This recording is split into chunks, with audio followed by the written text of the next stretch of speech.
नमस्कार दोस्तों, कैसे हैं आप लोग। तो स्वागत है आपका आज के इस ब्लॉग में, जहां पर मैं यूपीएससी के ब्लॉग बनाता हूं क्योंकि पिछले 3 सालों से मैं यूपीएससी की तैयारी कर रहा हूं। तो काफ़ी सारी चीज़ें जो मैंने सीखी है यूपीएससी की जर्नी में, कि कौन से सब्जेक्ट को किस तरह से अप्रोच करना है, क्या करना है, न्यूज़पेपर कैसे पढ़ना है, और आपको कंसिस्टेंसी कैसे मेंटेन करनी है, मोटिवेशन कहाँ से मिलता है।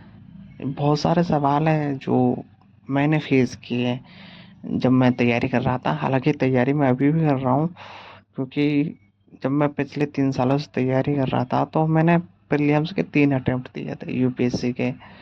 तो जो पहला अटेम्प्ट था वो मेरा फुल तैयारी के साथ में नहीं था, तो उसमें मेरा प्री नहीं होना था, ये मुझे कन्फर्म पता था।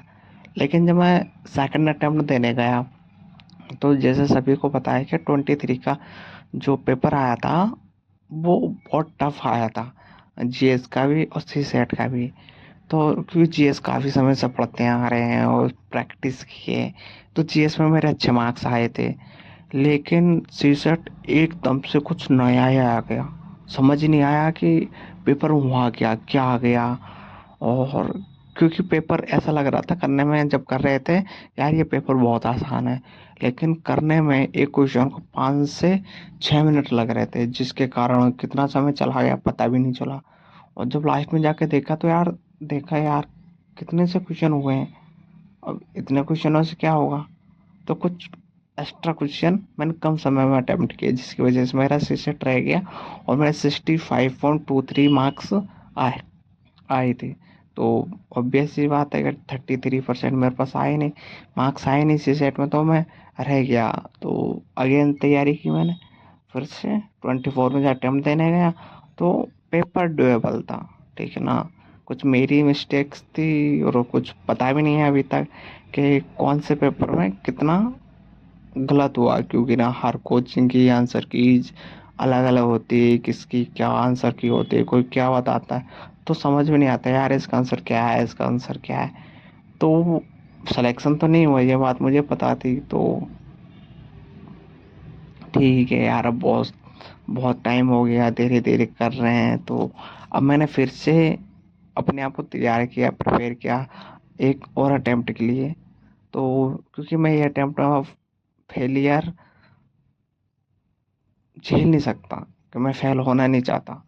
तो इस अटेम्प्ट में जी जान लगा कर तैयारी कर रहा हूँ, आंसर राइटिंग कर रहा हूँ, प्रैक्टिस कर रहा हूँ, ठीक है ना, बुक्स पढ़ रहा हूँ, जो भी हो सकता है ना वो सब कुछ कर रहा हूँ, क्योंकि मैं फेल बिल्कुल भी नहीं होना चाहता। जैसे मेरा ऑप्शनल है, ऑप्शनल को मैं चुटकियों पकड़ना चाहता हूँ, कर रहा हूँ।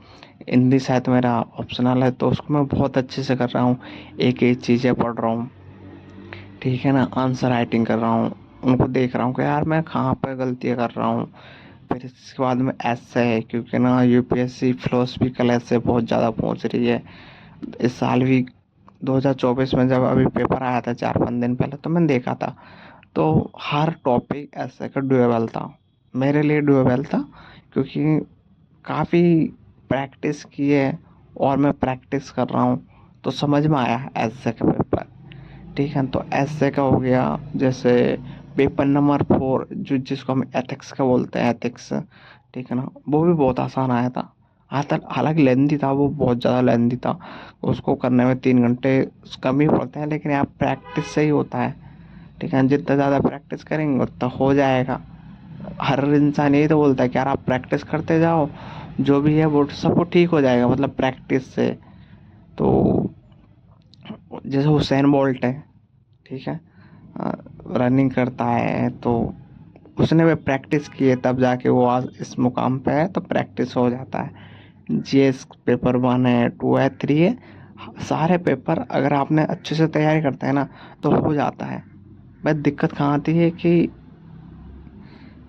आपकी प्रैक्टिस है या नहीं। अगर आपकी प्रैक्टिस है तो बहुत कम समय में आप सारा आंसर लिख पाते हैं। और जो सबसे बड़ा हार्डल है मेरे जैसे इंसानों के लिए, वो ये कि आप प्री कैसे हो। प्री तो है, क्योंकि प्री में मुझे ऐसा लगता है कि यार लक बहुत बड़ा चांस है, क्योंकि बिना लक के ना प्री में जा ही नहीं सकते। अगर आपका दिन वो बुरा है ना, तो आपको कितने भी सारे क्वेश्चन होते हैं ना, तो भी आप छोटी सी मिस्टेक कर दोगे तो वो सारा मामला ख़राब हो जाता है। क्या पता शायद मेरे साथ यही हुआ, किस्मत नहीं है। क्योंकि ना क्या पता देर हो रही हो, क्योंकि आप है ना अभी वेट करो, आपका नंबर आएगा। जैसे अपन दुकान में ज़्यादा कुछ लेने के लिए तो बोलते हैं कि यार भैया ये दे दो, बोलता है रुको सामने कस्टमर खड़ा है, तो उसको देते हैं, तो क्या पता ऐसा ही हो जाता है।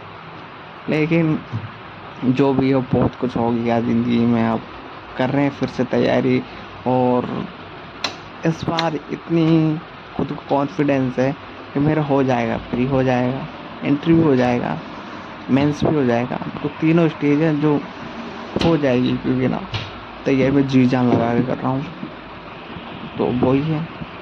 तो आगे मैं ऐसे ब्लॉग्स अपलोड करूँगा जिस पे सारी चीज़ें बताऊँगा, और भी अभी ऑप्शनल के आएंगे, और वैसे भी बेसिक्स बहुत सारे आएंगे जिससे आप बहुत कुछ सीख सकते हो। मैं भी आपसे बहुत कुछ सीखूँगा। ठीक है, तो अगर आप इस चैनल पर नए हो तो प्लीज़ सब्सक्राइब कर लीजिएगा और बेल आइकन दबाइए, ताकि जो भी नई वीडियो आए वो आप तक पहुंच जाए। और आपका बहुत बहुत शुक्रिया, आपने इस पूरी वीडियो को